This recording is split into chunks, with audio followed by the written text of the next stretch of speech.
और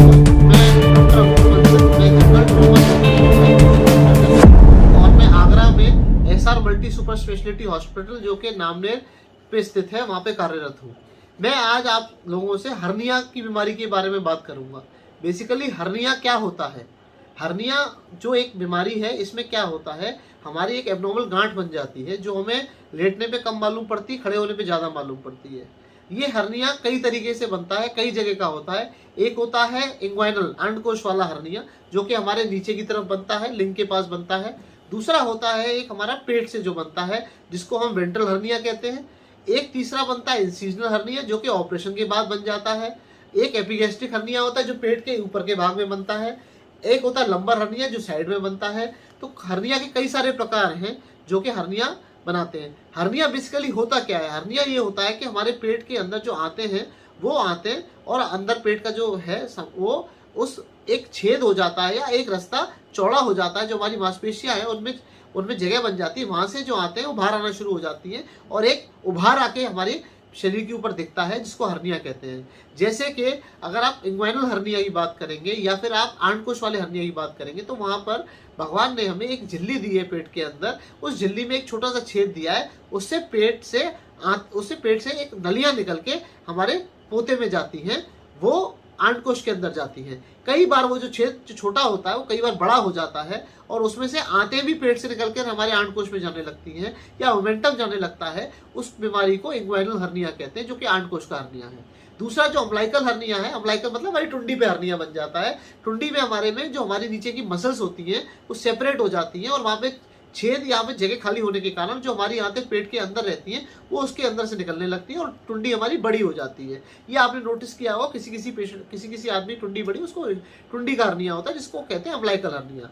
तीसरा होता है इंसिजनल हर्निया। जैसे कि आपका कोई ऑपरेशन हुआ जिसमें बड़ा चीरा लगा आपको, तो कई बार चीरे वाली जगह पे नीचे की जगह खाली हो जाती है, वहां पे चिर जाती है, जो नीचे के जो मसल है रेक्टस है उसके चिरने से वहां एक जगह बन जाती है जिसमें आते ऊपर आती है और वो जगह फूल जाती है, उसको इंसिजनल हर्निया कहते हैं। कुछ लोगों को एपिगैस्ट्रिक हर्निया होता है, एपिगैस्ट्रियम में छेद हो जाता है, वहां से आते ऊपर आने लगती है। तो ऐसे कई प्रकार के हर्निया है। हमारे पास बहुत सारे मरीज आते हैं जो कि हर्निया, जिनको मालूम नहीं है उनको क्या दिक्कत है, उनको बस शिकायत ये रहती है कि भाई एक उभार हो रहा है। जब हम बैठते हैं, खड़े होते हैं, वो उभार दिखता है, हम लेटते हैं तो वो अंदर चला जाता है, ये ग्रेविटी की वजह से। तब हम उनको बताते हैं कि ये हर्निया। कई बार इसके अंदर अल्ट्रासाउंड या सीटी भी कराना पड़ता है। तो बेसिकली हर्निया होता क्यों है? हर्निया होने के जो मुख्य कारण है वो एक तो ये है कि जो लोग हैवी लिफ्टिंग, जो हैवी वेट्स उठाते हैं, हैवी लिफ्टिंग करते हैं, तो उनके प्रेशर की वजह से हमारी वीकनेस हो जाती है जिसकी प्रकार की वजह से हर्निया बन जाता है। दूसरा, प्रेगनेंसी के अंदर कई बार प्रेशर पड़ने से हर्निया हो जाता है। ओवरवेट, जिसका वजन बढ़ जाता है मरीज का बहुत ज्यादा, या जिसको वजन बहुत तेजी से बढ़ रहा है, उसके ओवरवेट की वजह से मसल जो है हमारी चिढ़ जाती है जिसकी वजह से हर्निया बन जाता है। चौथी चीज, आप पेशाब में या लेटिन करते समय ज्यादा जोर लगाते हैं, उससे भी हर्निया बनता है। पांचवी चीज, आप ज्यादा झुकने वाला अगर काम करते हो, झुकने वाली स्टर्नेस एक्सरसाइजेस करते हैं, तो हर्निया उससे भी बनता है। अगर आपको बहुत ज्यादा खांसी है, बहुत ज्यादा खांसी आप करते हैं, तो ओल्ड एज में जाके खांसी करने से भी हमारे आंतकोश के पास प्रेशर बनता है जिससे हर्निया बन जाता है। और कॉन्स्टिपेशन, अगर आप लेटिन में भी बहुत ज्यादा जोर लगाते हैं करने में, मोशन पास करने में दिक्कत होती है, उससे भी हर्निया बनता है। ये कारण है। टाइप्स मैंने आपको बताई दिए, सिम्टम्स मैंने आपको बता दिए। मरीज को उभार फील होता है, कई बार आंतें निकल के अंटा बना लेती है और कई बार पेशेंट जो है हमारा वो ऑब्स्ट्रक्शन मतलब आंतों की रुकावट में चला जाता है, तो तुरंत इमरजेंसी में उसका ऑपरेशन करना पड़ता है। बेसिकली ये हर्निया का इलाज क्या है? हर्निया का इलाज बेसिकली, हर्निया क्या है? एक कपड़ा फट गया है, उसको सिलना है, तो अपने आप कपड़ा तो जुड़ नहीं जाएगा, तो इसके अंदर दवाई का कोई काम नहीं होता, इसमें ऑपरेशन ही होता है। ऑपरेशन में जो चीज खुल गई है, चिर गई है या फट गई है, हम उसको दोबारा से रिपेयर करते हैं, जोड़ते हैं और उसको मजबूती देने के लिए उस पर एक जाली लगा देते हैं, जिसको हर्निया के ऑपरेशन या हर्निया के रिपेयर कहते हैं।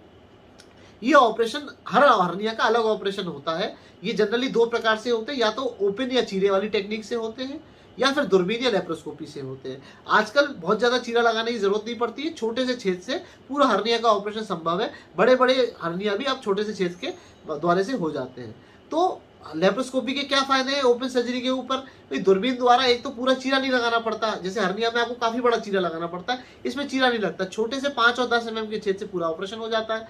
आप 2 दिन बाद ही, 1 या 24 से 48 घंटे में अपने घर चले जाते हैं, घर अस्पताल छुट्टी होके।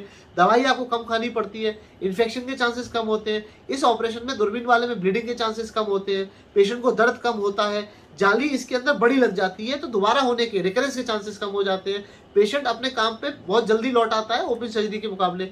इन्फेक्शन बहुत कम होता है, इसमें टाँके बहुत कम आते हैं, तो 8 दिन में टाँके काटने की जरूरत बहुत ज़्यादा नहीं पड़ती है और मरीज की देखभाल की ज़्यादा जरूरत नहीं पड़ती, मरीज अपना ध्यान खुद रख सकता है। तो दूरबीन के फायदे बहुत सारे हैं ओपन सर्जरी के ऊपर। तो मैं आपसे यही सब आग्रह करूंगा, अगर आपको ऐसी कोई स्वेलिंग या ऐसी कोई प्रोट्यूबरेंस या ऐसे कोई उभार अपने शरीर में कहीं भी दिखता है, एपिगैस्ट्रियम में, नाभि पे या लिंग के रास्ते के अंदर या इंग्वाइनल रीजन में, तो आप मान के चले ये आपके सामने कोई आपके घर में बुजुर्ग है या कोई बच्चा है। ये बच्चों में भी होता है, जो जन्मजात बच्चे हैं उनमें भी होता है, या बच्चे 2 साल 3 साल 4 साल उनमें भी होता है। हमने जन्मजात बच्चे से लेकर 95 साल तक के बच्चे का ऑपरेशन सफलतापूर्वक दूरबीन द्वारा भी किया हुआ है, हमने नॉर्मल हाथ से भी किया हुआ है। तो ये सब चीजें अगर आपको ऐसा लगता है कुछ हो रही है, तुरंत अपने डॉक्टर से कंसल्ट करें, सर्जन को दिखाएं और उचित परामर्श लेके उसका प्रॉपर इलाज ऑपरेशन कराएं, चाहे चीरे से चाहे दूरबीन से। दूरबीन बेहतर है, अगर दूरबीन की सुविधा ना हो उस उधर उपलब्ध तो आप चीरे से कराएं, लेकिन उसका ऑपरेशन जरूर कराएं, क्योंकि अगर एक बार आंतें आ गई और अटक गई या घूम गई और काली पड़ गई तो जिंदगी बहुत खराब हो जाती है और उसके अंदर बड़ा चीरा लगा के आंतों को कई बार काट के निकालना भी पड़ता है। तो मेरा आपसे यही अनुरोध है, मैंने आपको आज हर्निया के बारे में जानकारी दी। इस हर्निया की बीमारी से बचें, टाइट अंडरवेयर पहने, कोशिश करें कि ओपन अंडरवेयर बॉक्सर ना पहने, कोशिश करें अगर आप एक्सरसाइज करते हैं तो लंगोट पहन के एक्सरसाइज करें। खांसी हो रही है तुरंत इलाज कराएं, ज़्यादा जोर से नहीं खांसें, ज़्यादा जोर से प्रेशर नहीं करें, उसके अंदर कॉन्स्टिपेशन ना होने दें, कोशिश करें कॉन्स्टिपेशन को अवॉइड करें, ऐसा खाना खाएं जिससे कॉन्स्टिपेशन ना हो, कुछ आसन करें, एक्सरसाइज करें, सुबह मॉर्निंग वॉक करें, घूमने जाएं जिससे कॉन्स्टिपेशन ना हो, स्पाइसी फूड ज़्यादा ना खाएं, गरिष्ठ खाना ना खाएं और सात्विक भोजन खाएं, थोड़ा मेडिटेशन करें। इन चीज़ों से आपको हर्निया से बचा जा सकता है और आप संभल के रहें और अपने आस पड़ोस के घर में या कोई आपको ऐसे कोई लक्षण बताए तो उसको डॉक्टर में जाने की सलाह दें। बस मेरा यही कहना है।